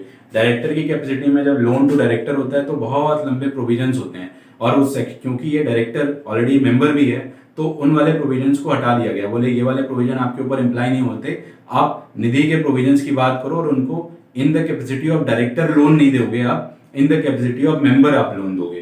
तो जो नॉर्मल सब सारे मेंबर्स की बात है वही सबकी बात है। डिविडेंड आप अपने 25% से ज़्यादा का आप डिविडेंड डिक्लेयर नहीं कर सकते हो। जितना आप डिविडेंड डिक्लेयर करोगे जनरल रिजर्व में आपको ट्रांसफर करना पड़ेगा उतना पैसा। जनरल रिजर्व क्या होता है, कैसे किया जाता है ट्रांसफर, वो आप लोग हम लोग से कंसल्टेशन पार्ट में डिस्कस कर सकते हो ऑन कॉल या व्हाट्सएप के थ्रू। ऑडिटर जो भी, अगर इंडिविजुअल ऑडिटर अपॉइंट करोगे तो वो 5 साल के लिए अपॉइंट हो सकता है, एक टेन्योर के लिए। अगर आपके पार्टनरशिप फर्म है तो वो 2 टेन्योर के लिए अपॉइंट हो सकती है, 5-5 साल की। ठीक है, कोई दिक्कत नहीं है उसमें भी। अब सर समझते हैं, आपने एक बहुत कॉमन सी चीज़ मार्केट के अंदर सुनते हो, सर इस बैंक का इतना एनपीए हो गया, इस बैंक का इतना एनपीए हो गया, बड़ा नुकसान हो गया, पैसा मर गया। तो जब हम किसी को लोन देते हैं ना, तो लोन देते टाइम पे, क्योंकि हमारी इंटेंशन होती है उस लोन जो हमने दिया उसके ऊपर अपने को ब्याज मिलेगा, और जब ब्याज मिलेगा तो इसका मतलब वो असेट हमारे लिए परफॉर्म कर रही है ना, वो इसको हम बोलते हैं परफॉर्मिंग असेट। तो जब हम किसी को लोन दिए और वो हमको ब्याज कमा के दे रही है तो उस असेट को क्या बोलते हैं हम लोग, परफॉर्मिंग असेट। ठीक है, तो जब कभी हमारा डिफॉल्ट हो जाएगा, जिस असेट के ऊपर ना तो हमारा ब्याज आया ना ही हमारी असल वापस आई, तो वो क्या हो गई, नॉन परफॉर्मिंग असेट, क्योंकि उसके ऊपर अपने को जो मिलना था वो मिलना सब बंद हो गया। तो ये होता है एनपीए और परफॉर्मिंग असेट और नॉन परफॉर्मिंग असेट में अंतर। तो ये जो जब हम किसी को लोन देते हैं और जब वो परफॉर्मिंग असेट होती है तो उसको हम लोग नॉर्मली बोलते हैं कि वो सब स्टैंडर्ड है, मतलब वो कोई डिफॉल्टेड नहीं है। लेकिन जब कभी कोई एसेट एनपीए हो जाती है तो एनपीए को हमने कैटेगराइज कर रखा है। ये एनपीए की टोटल 3 कैटेगरी हैं, कैटेगरी 1, कैटेगरी 2 और कैटेगरी 3। मैंने यहाँ पे एनपीए की डेफिनेशन जो आपको समझा दी वो लिख रखी है, और सब स्टैंडर्ड एसेट, डाउटफुल एसेट और लॉस एसेट। तो जब भी कभी किसी भी अकाउंट के ऊपर 12 महीने तक ना तो इंटरेस्ट आता है ना ही ब्याज आता है, देखिएगा 2 में से कोई एक चीज आ गई तो एनपीए नहीं होगी, ना तो इंटरेस्ट आया और ना ही असल आई, इन दैट केस क्या हो गया कि वो असेट अब सब स्टैंडर्ड कैटेगरी में चली गई। ठीक है, अगर 12 महीने के बाद 36 महीने तक नहीं आया अभी, तो अगले जो है कि 12 महीने से 36 3 साल तक वो क्या रहेगी, डाउटफुल। और अगर 3 साल पूरे गुजर गए तो 3 साल के बाद क्या हो जाएगी, लॉस असेट। तो सिंपल सी चीज, एनपीए की 3 कैटेगरी। पहले 12 महीने तक हम देखेंगे कि आ रहा है, नहीं आया तब हमने उसको सब स्टैंडर्ड में डाला। उसके बाद अगले 12 महीने तक हम देखेंगे शायद आ जाए। फिर 12 महीने के बाद नहीं आया तो अगले 24 महीने तक हमने क्या कर दिया, डाउटफुल में डाल दिया। 24 महीने के बाद हमने क्या कर दिया, जब समझ में आ गया इन टोटलिटी 36 महीने नहीं आया, हमें समझ में आ गया पैसा मर गया पूरी तरीके से, तो हमने लॉस असेट में डाल दिया। और इसका मतलब क्या होता है, असल में इनके ऊपर इनका सर्टेन परसेंटेज, भाई अभी तो हमको डाउट हो रहा है ना, हमारा चांस है कि भैया 10% पैसा हो सकता है, 10% चांस है पैसा मर जाए, 50% चांस है पैसा मर जाए। तो 100 रुपए था, अगर 10% चार्ज है तो हमने कहा कि 10% चांस है तो पहले तो अभी 10% निकाल के लिख लो, बाद में जब 100% चांस है मर गया तो 100% हम अपना लॉस बुक कर देंगे। ठीक है, तो इसके ऊपर प्रोविजंस क्रिएट करते हैं। ठीक है, प्रोविजंस क्रिएट करते हैं मतलब अपने खर्चे, इसको हम एज ए खर्चा ट्रीट करते हैं कि जो हमने पहले लोन दिया था, जो हमारे असेट था, हमारा पैसा वापस आता, आपको नहीं आएगा, पैसा मर जाएगा, तो हम इसको खर्चा मान लेंगे। ठीक है, तो ये खर्चा बुक करना है अपने को। अच्छा, अभी इस पे प्रोविजन कैसे क्रिएट करते हैं नीचे वाली स्लाइड में पता चलेगा आपको। नेट ओन फंड मैंने आपको बता दिए सारे कि paid up equity, paid up capital और फ्री रिजर्व्स को टोटल को नेट ओन फंड बोलते हैं, और ये अपने को 10 लाख करने होते हैं। अब समझते हैं कि जो हम लोग अभी ये performance asset non performance asset पढ़ के आए, इसके ऊपर पहली चीज तो ये, जैसे ही आपने किसी असेट को एनपीए डिक्लेयर किया तो जितना भी पैसा उस पर मिलना बाकी था भाई, ड्यू हुआ होगा ना, ब्याज और कोई भी लेट फीस वगैरह सब ड्यू होगी, तो पहले से उसको आप रिवर्स कर दो। अब तो वो मिलना नहीं, तो सबसे पहले उसको रिवर्स करोगे, उसको कैश बेसिस पे लेके आओगे। अब आप यहाँ समझिएगा कि सॉफ्टवेयर की कितनी ज्यादा अहमियत है। अच्छा सॉफ्टवेयर ही आपकी अच्छी अकाउंटिंग करवा के दे सकता है। आपके बस की बात नहीं है अकेले कि आप टैली एक्सेल के ऊपर काम कर पाओ या इसके जैसे किसी और ऐसे नॉर्मल सॉफ्टवेयर के ऊपर काम कर पाओ जहाँ पे फंक्शनिंग कोडिंग नहीं हो सकती, बहुत टेक्निकल होता है सर। ठीक है, तो स्टैंडर्ड एसेट के ऊपर अपने को कोई प्रोविजन नहीं बनाना, सब स्टैंडर्ड के ऊपर 10% का प्रोविजन बनाना है, मतलब टोटल आउटस्टैंडिंग का 10% हम खर्चा बुक कर लेंगे। डाउटफुल में जब हो जाएगा तो 25% मान लेंगे प्रोबेबिलिटी, और जब लॉस हो जाएगा तो 100% मान लेंगे। ठीक है, इसके अकॉर्डिंग अपने को खर्चा बुक करना है। फिर इसका अपने को नोट्स टू फाइनेंशियल अकाउंट में, मतलब जो हम अपने साल के आखिर में फाइनेंशियल अकाउंट प्रिपेयर करते हैं, तो उसमें हमको बताना है कि पिछले साल ये था, इस साल ये है, सारी इन्फॉर्मेशन ये देनी रहती है। ज्वेलरी कितनी है, ये सारी इन्फॉर्मेशन अपने को देनी रहती है। निधि कंपनी को हर एक 6 महीने में, मतलब हर छमाही में आपको अपना रिटर्न फाइल करना होता है। बहुत लोग बोलते हैं सर हमारी कंपनी 29 सितंबर को बनी और 30 सितंबर को पहली छमाही आ गई, तो क्या हमको अपना NDS 3 जो छमाही रिटर्न है डालना पड़ेगा? सर आपकी कंपनी 30 सितंबर को बनी हो, एक ही दिन हुआ तो भी आपको डालना पड़ेगा। आप तो 2 दिन की बात कर रहे हो। ठीक है, तो NDS 3 30 सितंबर और 31 मार्च वाले डालने ही जाते हैं। 30 दिन का टाइम मिलता है, तो 30 सितंबर वाला 30 अक्टूबर तक डालना होता है, 31 मार्च वाला 30 अप्रैल तक डालना होता है। ओके, ये समझ में आ गया। फिर ऑडिटर का सर्टिफिकेट, अगर आप सब कोई रूल फॉलो नहीं करोगे तो क्या करेंगे? तो हम इन्फोर्स करके फॉलो करवाएंगे, जबरदस्ती फॉलो करवाएंगे, है ना। ओके, अब समझते मैंने आपके लिए जरा कुछ स्पेशल चीजें लिख रखी थी। असल में मैंने आपको एक सेक्शन, एक मेरा पुराना वीडियो है जिसमें आप पब्लिक लिमिटेड और प्राइवेट लिमिटेड कंपनी के बारे में अंतर समझ सकते हो। तो ऐसी कौन सी चीजें हैं जो आपकी निधि कंपनी के ऊपर एग्जेम्पशंस हैं, जो कुछ मॉडिफिकेशंस हैं, मैंने यहाँ से आपके लिए लेके आए हैं। सबसे पहले सर्विस ऑफ डॉक्यूमेंट। जब भी कभी आप मीटिंग करोगे, हर साल आपकी एक एनुअल जनरल मीटिंग होगी, तो आप हर एक, लॉ तो कहता है नॉर्मल कि हर एक मेंबर के घर पे एक आपका चिट्ठी जाना चाहिए कि साहब आओ आपकी कंपनी की मीटिंग है। लेकिन यहाँ पे लॉ ने बोला कि आपके मेंबर की तादाद बहुत ज़्यादा होगी, तो आप सिर्फ उन्हीं मेंबर्स को देना जिनके पास में कम से कम 1% शेयर होल्डिंग हो, आप उन लोगों को देना। बाकी लोगों को आप न्यूज़पेपर में डिस्प्ले करवा दोगे, हम मान लेंगे कि आपने नोटिस सर्व कर दिया है। ठीक है, अब ऑफर टू इन्विटेशन, जब आप कभी किसी को शेयर्स ऑफर करते हो ना, तो एक प्रॉपर शेयर्स की वैल्यूएशन और तमाम चीज़ें सीए का एक मोटा सा बंच तैयार होता है, उसमें अच्छा खर्चा हो जाता है, तो वो वाला अप्लाई नहीं होता। आप सिर्फ अपना एप्लीकेशन फॉर्म रखो और उसके माध्यम से आप नए नए शेयर होल्डर बनाते रहो, सब चलेगा विदाउट एनी दिक्कत। कोई दिक्कत नहीं है, सब एकदम बेहतरीन चलेगा। वोटिंग राइट्स, सर पोल के माध्यम से 5% से अधिक का वोटिंग राइट क्रिएट नहीं हो सकता है। ठीक है, पोलिंग जो होती है उसके माध्यम से 5% से अधिक की वोटिंग राइट क्रिएट नहीं होती।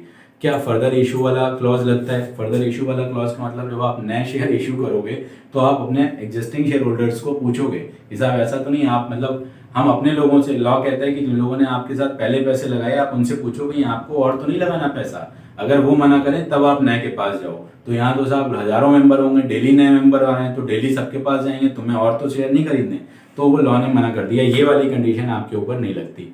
और कौन सी? बायबैक। हर एक कंपनी अपना शेयर अपने आप नहीं खरीद सकती, सिवाय ये प्रोड्यूसर कंपनी या निधि कंपनी। इसके बाद निधि कंपनी अपना शेयर अपने आप खरीद सकती है, बाकी कंपनीज अपना शेयर अपने आप नहीं खरीद सकती हैं। डिक्लेरेशन ऑफ डिविडेंड, अब क्या है कि डिक्लेरेशन डिविडेंड कैसे डिक्लेयर करोगे? तो नॉर्मली चीज क्या होता है, subject to notification and dividend payable in the cash may be paid to the creditor on the account of the member if dividend is not claimed within 30 days. तो जब आप dividend declare करोगे तो ये मान लिया जाएगा, आप उसको अगर उसके खाते में डाल देते हो 30 दिन के अंदर, तो ये मान लिया जाएगा कि आपने पे कर दिया। और अगर आपने नहीं डाला तब आपको ये वाली सिस्टम लगेगी पेनल्टी, अदरवाइज ये वाली पेनल्टी नहीं लगेगी। ठीक है, okay. Right of the member to get certified copies, होता क्या है कि जब हम नोटिस भेजते हैं ना, तो उसके साथ में अपने को एक फाइनेंशियल अकाउंट्स की कॉपी भेजनी पड़ती है, तो वो वाली कॉपी आपको नहीं भेजनी है। आप एक सिंपल सी चीज बना लो, एक न्यूज़पेपर वगैरह में जब आप डालोगे तो वहाँ पे छाप दो, उससे आपका पेपर का खर्चा वर्चा सब बचेगा, क्योंकि आपके नंबर ऑफ, एक तो छोटे मेंबर्स, कम पढ़े लिखे मेंबर्स, वो क्या जाने बैलेंस शीट, तो इसलिए लॉ ने लिख दिया जिसको चाहिए वो वहाँ पे आके देख भी सकता है, और आपको भेजने की सेपरेटली जरूरत नहीं है, आप आराम से रहो, कोई दिक्कत नहीं है। ठीक है, right of person other than retiring director to stand for directorship. Yes, अगर मान लीजिए आपकी किसी भी आपकी कंपनी में कोई आदमी 10,000 रुपए के शेयर्स रखता है तो वो अपने आप को डायरेक्टरशिप के लिए नॉमिनेट कर सकता है, क्योंकि शेयर होल्डर्स की मीटिंग है तो शेयर होल्डर्स ने अगर बोला हाँ साहब इन्होंने अपना नॉमिनेशन किया और हम इनके नॉमिनेशन को अप्रूव कर रहे हैं, तो आपको कंपलसरी है कि आप उनको अपने डायरेक्टरशिप पे मेंटेन करोगे। ठीक है, managerial remuneration in case of इनएडिक्वेट profit. तो यहाँ पे क्या लिखा है, आप इनएडिक्वेट प्रॉफिट्स के केस में आप कैसे दोगे, shall apply with the modification ये as a whole time director be paid by monthly payment subject to approval of the company in general meeting and also with the provisions of this. ठीक है, मतलब general meeting के जो आपके general meeting में आप अपने शेयर होल्डर्स की परमिशन लोगे और उसके अकॉर्डिंग ही आप इनएडिक्वेट प्रॉफिट्स के केस में जो है कि अपने लोगों को पैसे दे पाओगे इन टर्म्स ऑफ सैलरी। ठीक है, अच्छा कितना दे सकते हो, does not exceed 10% of the net profits और 15 lakh rupees which ever is less. ठीक है, अगर आपकी कंपनी में मान के चलिए 15 लाख रुपए का प्रॉफिट हुआ, तो 15 लाख रुपए का प्रॉफिट का मतलब 10% ऑफ प्रॉफिट कितना हुआ, 1.5 लाख रुपए। ठीक है, और 15 लाख रुपए, तो 1.5 लाख रुपए और 15 लाख रुपए में कम कौन सी चीज हुई, 1.5 लाख रुपए। तो आप 1.5 लाख रुपए से ज्यादा का रेम्यूनरेशन नहीं दे पाओगे अपने डायरेक्टर्स को। ठीक है, हालांकि सेटिंग फीस वगैरह बहुत ढेर सारे प्रोविजंस होते हैं, कैसे पैसे आपको निकालने हैं, आप अपने कंसल्टेंट के साथ बैठेंगे निकल फीस वगैरह सब नॉर्मल हो जाता है, ये सारी चीजें हैं। अगर आपको इस सब के बाद में, मुझे लगता है कि मैंने आपको निधि के बारे में बहुत डिटेल्ड और क्रिस्प एंड क्लियर तरीके से आपको जानकारी दी है कि निधि में आप क्या कर सकते हो क्या नहीं कर सकते हो। ठीक है, कंपनी बनने के बाद क्या करना है, सारी चीज़ें मैंने आपको बता दी। अगर स्टिल आपकी निधि में आपको कोई समस्या आ रही है, आप इस नंबर पे बात कर लो मेरे से, 9335377770। इस नंबर पे आप व्हाट्सएप करिए, आपको जवाब मिलेगा आपके सारे सवालों का। ऑल द बेस्ट, आप अपनी निधि कंपनी बहुत अच्छी रन करिए। आशा करेंगे कि आपकी निधि कंपनी जल्द से जल्द फाइनेंस की दुनिया में बड़ा अच्छा काम करे। और साथ में हमारी पूरी इंटेंशन है, इवन जो फिनिट की टीम है उनकी पूरी भी इंटेंशन है कि आपका जो सॉफ्टवेयर होगा वो ग्रेजुअली इतना अप टू डेट हो जाएगा कि आपको पता ही नहीं चलेगा कि आप कोर बैंकिंग सिस्टम यूज कर रहे हैं। वो लोग internet banking, mobile banking, ATM card, तमाम चीज़ें, virtual accounting system, IFSC code, बहुत ढेर सारी चीज़ें लेके आ रहे हैं उसमें। तो आपको धीमे धीमे करके वो वैसी चीज़ें सामने से मिलती चली जाएंगी। ठीक है, तब तक के लिए थैंक यू, धन्यवाद।